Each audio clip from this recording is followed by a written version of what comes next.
T20 உலகக்கோப்பை தொடரின் super 8 போட்டியின் தென்னாப்பிரிக்கா அணியிடம் 3 விக்கெட்டுகள் வித்தியாசத்தில் தோல்வியடைந்தது வெஸ்ட் இண்டீஸ் அணி. சொந்த மண்ணில் நடந்த உலகக்கோப்பை தொடரிலேயே வெஸ்ட் இண்டீஸ் அணி தோல்வி அடைந்திருப்பது அந்த அணி ரசிகர்களுக்கிடையே கவலையை ஏற்படுத்தியுள்ளது. 2007ஆம் ஆண்டு T20 உலகக்கோப்பை தென்னாப்பிரிக்கா மண்ணில் நடத்தப்பட்டது. அந்த உலகக்கோப்பையை இந்திய அணி கைப்பற்றியது. இதன் பின் 2009ஆம் ஆண்டு நடந்த T20 உலகக்கோப்பையை இங்கிலாந்து நடத்தியது. அதில் பாகிஸ்தான் அணி சாம்பியன் பட்டத்தை வென்றது.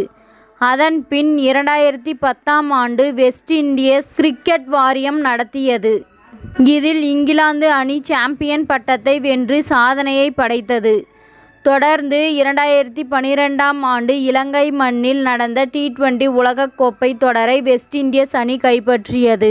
பின்னர் 2014ஆம் ஆண்டு வங்கதேச மண்ணில் நடந்த T20 உலகக்கோப்பை தொடரை இலங்கை அணி வென்று சாதனை படைத்தது. இதன் பின் இந்திய மண்ணில் முதல் முறையாக T20 உலகக்கோப்பை தொடர் நடத்தப்பட்டது. இந்த T20 உலகக்கோப்பை தொடரை வெஸ்ட் இண்டீஸ் அணி கைப்பற்றியது.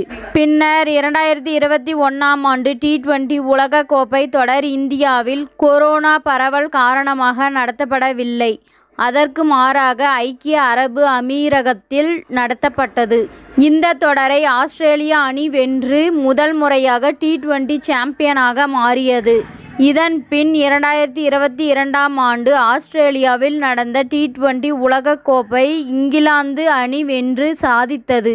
தற்போது 9வது T20 உலகக்கோப்பை அமெரிக்கா மற்றும் வெஸ்ட் இண்டீஸ் மண்ணில் நடத்தப்பட்டு வருகின்றது. இதில் அமெரிக்கா மற்றும் வெஸ்ட் இண்டீஸ் ஆகிய இரு அணிகளும் வெளியேறி இருக்கின்றனர். இதன் மூலம் இதுவரை எந்த அணியும் T20 உலகக்கோப்பை தொடரை நடத்தி வெற்றி கண்டதில்லை என்று தெரிய வந்துள்ளது. இதனால் 9வது T20 உலகக்கோப்பை தொடரை நடத்தும் அணியால் வெல்ல முடியாததால் மீண்டும் அதிர்ஷ்டமில்லை என்று பேச்சுக்கள் எழுந்துள்ளன. அடுத்த T20 உலகக்கோப்பை தொடர் இந்தியா மற்றும் இலங்கையில் நடத்தப்பட உள்ளது. இதனால் இந்தியா அல்லது இலங்கை அணிகள் வரலாற்றை மாற்றுமா என்ற கேள்வி எழுந்துள்ளது. இதேபோல் 2011ஆம் ஆண்டு உலகக்கோப்பை தொடரை நடத்திய நாட்டு அணியால் வெல்ல முடிந்ததில்லை.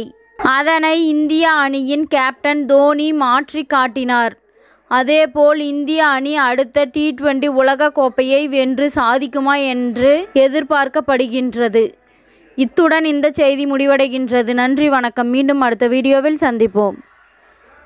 மேலும் இதுபோன்ற சுவாரஸ்யமான தகவல்களை அறிய தமிழ் சிறை சேனலை சப்ஸ்கிரைப் பண்ணுங்க, ஷேர் பண்ணுங்க, லைக் பண்ணுங்க மற்றும் கமெண்ட் பண்ணுங்க.